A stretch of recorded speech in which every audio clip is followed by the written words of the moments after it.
Muita luz, amados teleinternautas, conectados aqui com a MKK Web TV no programa Magias da Luz, raios, poções e elixires. Com muito amor que estou novamente aqui com vocês, falando um pouco da espiritualidade, né? Dessas práticas que muita gente não conhece, outros já estão um pouquinho mais a par. E hoje eu queria falar para vocês um pouquinho de radiestesia, Feng Shui, porque a gente passa por tudo isso também, né? Tem muitos estudiosos dessa cura da casa, né? Porque o Feng Shui e a radiestesia fazem a cura da casa, né? Dentro da escola do Feng Shui, a gente tem algumas técnicas, né? Inserir alguns elementos no ambiente. Por exemplo, todo mundo sabe que pôr um peixinho no banheiro, nem que seja um desenho na parede, traz uma energia muito boa, né? Determinados cantinhos da casa, de acordo com o Baguá, eles são propícios para você colocar certos objetos ou estabelecer certas cores. Eu gosto muito, tenho muitas amigas profissionais dessa prática, respeito muito, acho adorável. E a radiestesia é uma versão ocidental, mais ou menos disso, né? Eu durante muito tempo pratiquei a radiestesia, inclusive cheguei a viajar para estar fazendo a cura, né, de certos ambientes.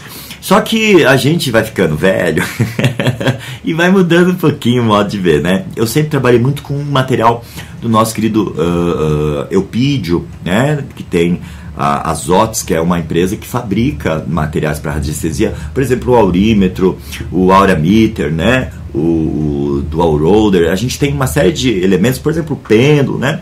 Tudo isso a gente usa muito na radiestesia. O único porém que eu tenho é com relação à cura feita pela radiestesia, né?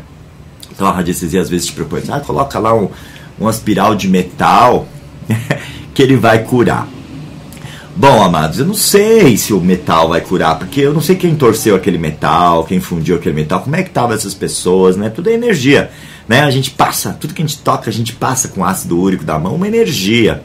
Então, será que esse cara tava, como é que ele tava fazendo esse talismã? Será que ele tava tomando uma cervejinha, fumando cigarro, né? Escutando um pagodinho? Não sei. Então, o que eu faço quando eu vejo essa necessidade? Quando a gente vai no ambiente, percebe que tem uma energia telúrica, né? Que às vezes racha o piso, deixa aquele lugar com uma energia densa, às vezes cruzamento de linhas Hertz, a gente tem uma série de confluências que podem ser negativas. E como é que você neutraliza isso? Não gosto de espiral de aço, de ferro, não. Eu acho interessante as pedras que Deus pôs na Terra, cada uma com uma cor. E elas têm uma finalidade, uma vibração, né? Então eu já estabeleci muitas curas nessa minha prática de limpeza de ambiente, né? Cura da casa, através de cristais e pedras. Por exemplo, uma pedra preta, gente, ajuda a neutralizar energias negativas. Pode ser a ônix obsidiana, flocos de neve, inclusive. Você pode estar utilizando, colocando uma pedrinha naquele cantinho. Muito prático isso. As pedras relacionadas às cores, elas têm cada um sentido, um significado, né? Pedras verdes para cura, pedras rosas para coração, para o amor. Uma pedra rosa no quarto faz maravilhas, ajuda você a dormir melhor, estabelece uma harmonia no amor, né? Mesma coisa a ametista no cantinho que você faz meditação, ela intensifica essa energia, né? Essa energia realmente da transmutação, né? Da espiritualidade que vai nos evoluindo cada vez mais. Então, eu proponho a vocês que fazem o estudo da radiestesia que se puder inserir um pouquinho mais de pedra. Não estou dizendo que você abole completamente, tá? Você gosta, mas insira um pouquinho mais do que é natural. Eu acho que você tem uma capacidade, né? Traz um poder muito maior, uma pedrinha bruta que Deus pôs daquela cor, com aquela energia, do que uma pessoa que foi lá e torceu um ferro e vai dizer, isso aqui vai te neutralizar a energia. Eu não sei, eu questiono um pouquinho isso, né? Mas também acho interessante, gente, falar um pouquinho para vocês do xamanismo, né? Xamanismo, hoje em dia as pessoas têm começado a entender o que é xamanismo, né? O xamanismo, gente, é uma religião brasileira sim, totalmente brasileira, né? Vem da vertente indígena. Eu lembro muito bem que na fundação dos grupos que trabalham com xamanismo, né, um dos mais conhecidos foi fundado por um padre, um pastor, um pai de santo, uma pessoa do kardecismo, né, uma pessoa da comunhão do pensamento esotérico. Então, gente, e aí se formatou essa forma de religiosidade muito linda, cheia de cânticos, né? Esse grupo eu tenho feito trabalhos desde 93, então são muitas vezes. Fala, mas Magno, o que você viu? Gente, eu fui até minhas vidas passadas, né, através dessa poção mágica, eu consegui descobrir minha vida passada, porque a gente sempre fica nessa, né, que será que eu fui, como é que foi, né, e a minha experiência me foi propiciada por um grande expoente desse grupo, que é uma amiga querida, Sueli Mizumoto, né, que é uma psicóloga formada e também uma pessoa ligada ao xamanismo já muito antes de mim, já era fardada, já era uma pessoa com as suas aptidões psíquicas despertas, né, que me ajudou muito em relação às minhas também, né.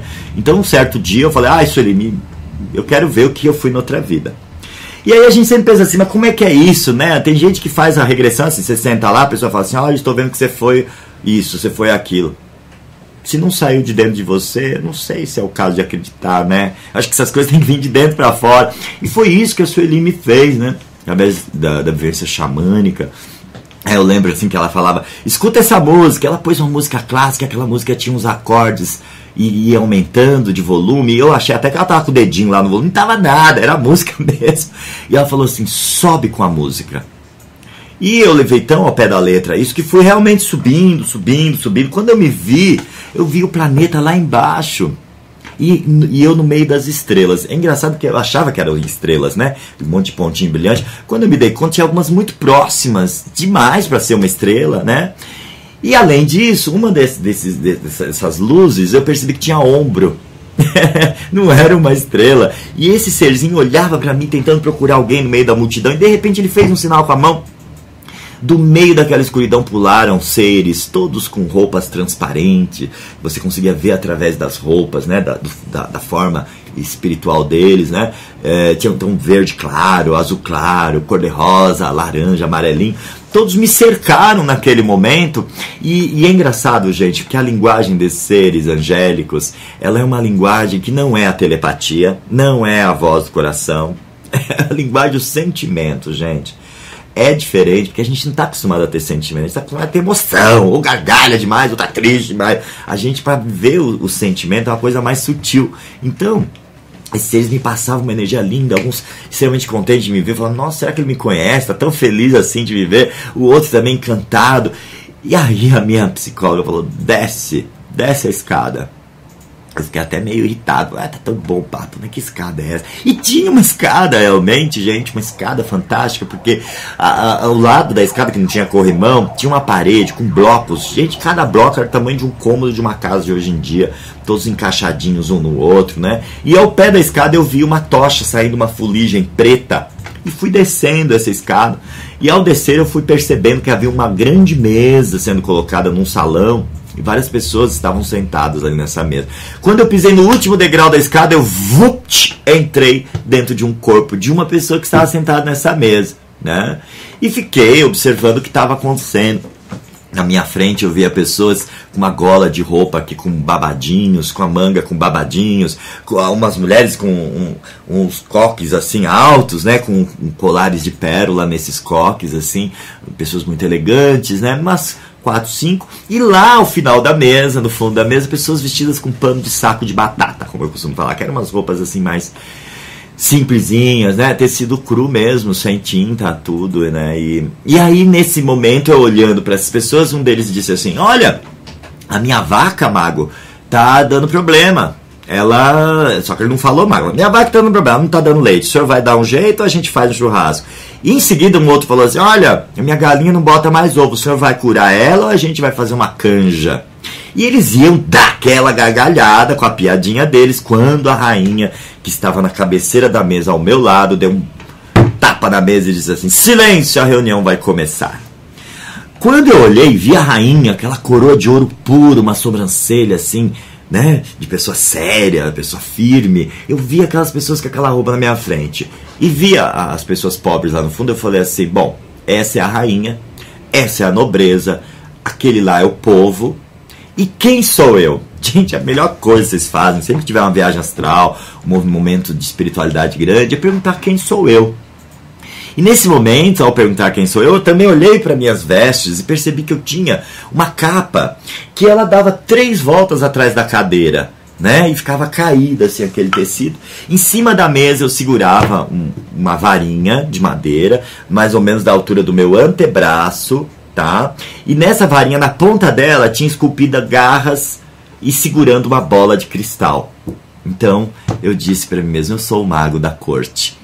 E aí, diante daquela situação meio, né, constrangedora, me sentindo um mago mesmo, né, esse empoderamento, o que eu fiz? Levantei como se fosse a coisa mais normal do mundo, joguei a capa e saí, né, com essa capa flutuante, uma coisa meio cinema, assim, que nem existia na época. Saí e falei, vou ver o que tem lá fora do castelo. Lembro-me de um portal de pedras assim, sem porta, e eu saí para uma área onde tinham muitas montanhas, muitos morros, né? E aí eu andando ali, olhando, eu vi uma pessoa na subidinha do morro, umas duas pessoas de chapelão de palha desse tamanho, né? E aí eu fui subindo em direção a elas, pensando assim, o que eu vou falar com elas? Eu não posso falar nada do futuro, né? Ninguém aqui conhece nada de televisão, eletricidade, tem que falar uma coisa que tenha hoje em dia para me ter algum assunto. E aí eu vi o sol, né, aquele chapelão, me deu uma ideia, eu falei, eu vou falar, né, um pouquinho disso, né, puxar assunto. Então eu cheguei perto e eles não levantavam a cabeça baixa, carpindo. E eu disse assim, tá sol hoje, né, tá quente, né, nossa, que calor. E essas duas pessoas levantaram o rosto na minha direção. E a emoção foi tão forte que eu não consegui mais permanecer naquela época, naquele tempo, naquela viagem astral. Eu tive que voltar ao corpo. Por quê, gente? Uma dessas pessoas era minha avó materna, a vovó Áurea, que eu amava, morava no meu coração. E nessa vida ela trabalhou também com roça, com plantações. Naquela outra também ela estava nessa prática. Junto com um tio, que eu também gostava muito, tio Valdir, que nessa vida também trabalhou com ela e também trabalhou com plantações, né? Então já era uma repetição de algo que eles faziam com amor naquela vida. E eu amava tanto esses seres que ao vê-los, aquela emoção foi tão forte que eu entrei de novo no corpo, estava lá na maca. E aí a minha psicóloga, a Sueli, falou, não, vamos tomar um ar lá fora. Eu lembro que ela tem umas escadas na casa dela, uma pessoa muito caprichosa, né? Então ela pôs um vasinho em cada lado da escada, né? Cada lado da escada tinha um vasinho. Quando eu pisei no primeiro degrau, gente, as duas plantinhas do lado balançaram suas folhinhas. Normal, o vento pode ter batido, mas quando eu pisei no segundo degrau, somente as duas plantinhas se balançaram. Eu na hora virei para a Sueli e falei, Sueli, tem alguma assombração aqui, olha isso, as plantas estão se mexendo. Ela falou, não, elas estão te saudando, elas sabem que você é mago. E eu continuei descendo a escada, já meio conformado com aquilo. E na área que ela tem abaixo da escada, na casinha dela, muito, muito aconchegante, aliás, né, tem uma vista, uma casa dos fundos com uma árvore muito frondosa, uma árvore enorme, né, aquelas árvores bem velhas, com mais de 100 anos. E eu olhando para essa árvore, de repente aparece uma revoada de casais de periquitos. É fantástico, porque os casais de periquitos, gente, vocês sabem que o periquito é um animalzinho muito legal, ligado à fidelidade, inclusive, né? Porque o periquito, se morrer a namoradinha dele, não adianta por outra, porque ele não aceita. Ele é fiel mesmo depois da pessoa ter morrido. O que acontece? Quando eu vi essa manifestação, eu falei, Sueli, olha isso, o que é isso?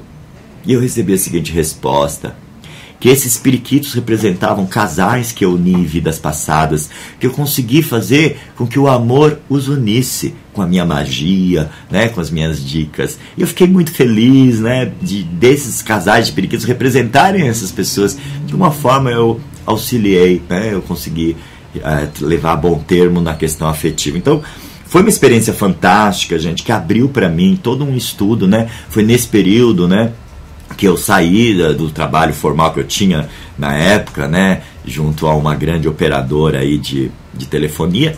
Eu abri mão, pedi demissão mesmo e fui fazer meu trabalho, divulgar meu trabalho, né, estudar um pouquinho mais, né. Hoje em dia eu faço várias atividades dentro da área holística, de curso de tarô, runas, borra de café, cristal terapia, magia branca cerimonial. Eu comecei a reunir tudo aquilo que eu já sabia, buscar mais algumas coisas e trabalhar com isso, né, e fazer o que eu gosto, né. Sou muito feliz com isso, realmente. É uma coisa que me satisfaz muito poder auxiliar as pessoas, seja com os raios, né, que a gente joga os raios todos os dias lá no castelo, seja com o aconselhamento metafísico mesmo durante as leituras, né? Isso me deixa extremamente realizado, né? Então eu digo para vocês, se você quer conhecer sua vida passada, busque o xamanismo. Eu acho melhor do que a hipnose, né? Porque os mestres falam assim que a hipnose tira o nosso livre-arbítrio.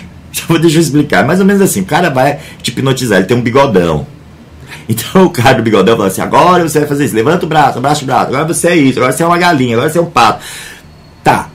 E aí o que acontece? Você vira a esquina, saiu de lá, tem um cara com bigodão, chega pra você e fala assim, abaixa, você vai abaixar.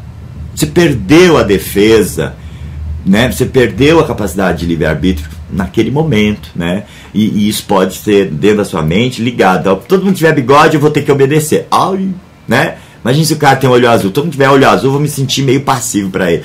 Então essa coisa da hipnose não agrada aos mestres.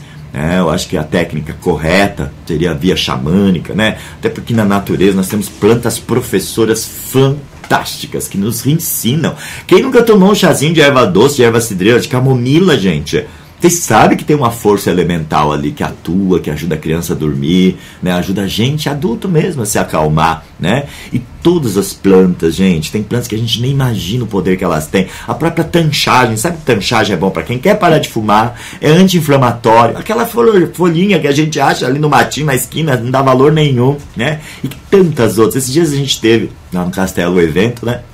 E nós tivemos a presença do primo, né, que traz, o primo e a prima Wanda, eles trazem as ervas, eles fazem plantações de ervas, né, ervas medicinais, e fazem garrafadas, e trazem as plantas, e falam sobre o que elas podem fazer pela gente. Nós todos ficamos maravilhados com essa exposição, né, um cuidado em plantar sem agrotóxicos, né, em fazer realmente todo um processo mais natural, né, mais ético em relação à natureza. Então, isso nos agrada muito, né, os buscadores da luz, né, devem levar isso em conta, né, a pureza, né, dos elementos que eles utilizam. Lá no castelo nós também utilizamos os rapés, né? Todo mundo realmente, mais uma vez, ficou muito feliz com as aplicações. Na hora da mordidinha, depois que passa, a pessoa percebe que saiu uma tonelada, às vezes, de energia, de peso, né?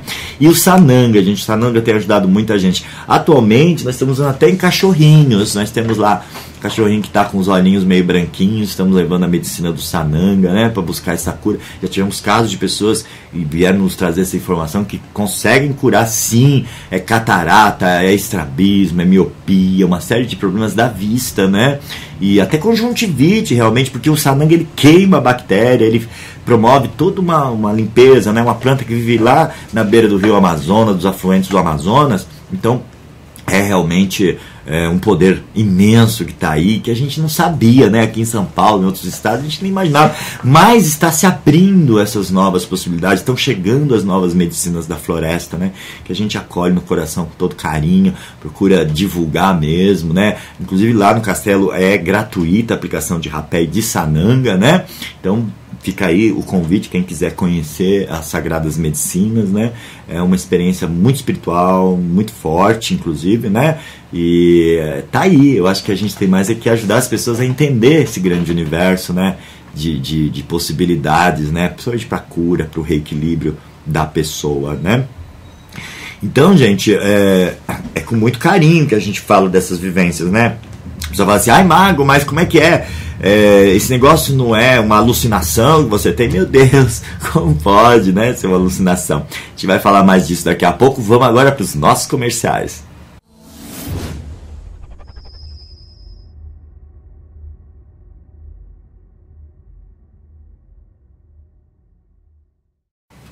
Olá, eu, Silvio Design de Chapéu e o Mago Scarcelli, estamos aqui na MKK para poder falar sobre nós. O Mago Scarcelli, ele atende todos os dias, né?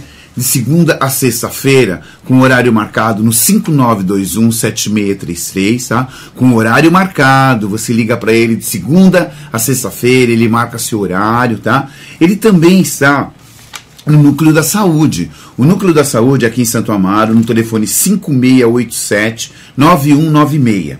Nós também estamos em Indaiatuba, no telefone 019 38 34 6147. Povo de Campinas, povo de lá, pessoal lá todo de Campinas, o pessoal de Indaiatuba, todo mundo, vamos ligar pro Mago lá no Instituto Potala. Agora, eu, Silvio Design de Chapéu, atendo também no nosso ateliê, no telefone 5921-7633, com todo estilo de chapéu, chapéus bonitos lá, boina, guarda-chuva. Estamos também no Magazine Franca, na Rua das Palmeiras, número 57, no telefone 2691-5943, e estamos também na Outlet Premium, na Bernardino de Campo, no Brooklyn, no telefone 3807 3960. E, né, muito obrigado, um bom dia para vocês. Vamos lá, Mago! Gratidão, amado seu, pelos recados que tão carinhosamente nos passa, viu? Muita luz para você. E aí, então, gente, essas vivências vão passando, né? Depois de 30 anos vivendo essa experiência sagrada, né? Tive vivências incríveis. Eu lembro de uma vez, por exemplo, que eu tava lá cansadinho. Sabe que às vezes a gente tá cansadinho, né? A gente entra numas e a experiência xamânica pede que você controle o seu pensamento para que o coração fale, porque não é aqui que a coisa se realiza, é no coração. Tem até pessoas que tem que tomar um pouquinho a mais para poder parar a mente de falar, senão a mente fica blá blá blá blá blá blá e você não vive a experiência do jeito correto. Então, eu tive um dia que eu realmente entrei em umas paranoias, né? Claro, nessa caminhada tem que ter esse momento. E eu entrei numas e falei, puxa, minha mãe, eu acho que eu não dei o carinho suficiente, podia ter ajudado mais, podia ter colaborado mais. Fui me sentindo meio culpado, meio errado, meio torto, meio sujo. E eu lembro que meu corpo foi reagindo da mesma forma, né? Eu fui envergando, assim, abaixando a cabeça, e eu senti o mal-estar. Esse mal-estar típico de uma energia negativa que precisa ser dissipado, né? Nas experiências xamânicas. E eu me encaminhei para a porta, né, para achar um cantinho, porque eu acho que vou vomitar, então é melhor achar um cantinho, né, mais afastado. E nisso de procurar esse cantinho, eu tive uma experiência que é engraçado, gente. Quem já saiu do corpo, quem faz viagem astral, sabe que você enxerga para frente, para trás, para o lado, para o outro, ao mesmo tempo. Ao mesmo tempo. E naquele momento eu abri essa experiência, eu comecei a enxergar, indo para um cantinho, eu via atrás de mim um grupo de seres numerosos, assim, chegava a uma centena talvez, todos com roupinhas muito sujinhas, roupinhas muito velhinhas, roupinhas assim de pano de saco de novo, né? Quem sabe não era aquele pessoal daquela época. E tava ali aquelas pessoas, mas assim, quando eles me viram mal, me viram me sentindo mal, me viram me sentindo culpado, eles batiam palma, eles, é isso aí! E eu ali, né, sentindo aquele mal-estar que eu mesmo tinha causado com o meu padrão negativo, né? De repente, olhando assim, com a espiritualidade, eu vi um ser de luz descendo lá atrás de todos eles. De todos eles desceu um ser de luz, e esse ser de luz começou a caminhar na minha direção. Conforme ele dava passos na minha direção, esse grupo ia abrindo caminho, iam se afastando para ele passar. Ele passou nesse corredor que se formou no meio deles, chegou até mim e colocou a mão nos meus ombros e disse assim, eu te protejo desde o ventre da sua mãe. Foi uma experiência fortíssima, porque o dia estava amanhecendo, então os raios de sol furavam aquela névoa, trazendo aquele brilho dourado, né? E essa presença, que no meu entender é o grande Mestre Jesus, né? Então ali eu tive essa certeza, né? Porque mamãe era evangélica, antes de eu nascer ela já tinha me oferecido para o Mestre Jesus, que eu tenho no meu coração, não excluo, apesar de me sentir pagão até certo ponto, né? Mas eu incluo todos, inclusive o Mestre Jesus. Gente, o programa passou muito rápido, é muito bom estar aqui com vocês. Espero que vocês estejam conosco toda quinta-feira. Quem perdeu o programa sexta, sábado, domingo, tem reprise, 12h e 22 horas, tá bom? Agradeço de coração todos vocês, essa sintonia e muita luz.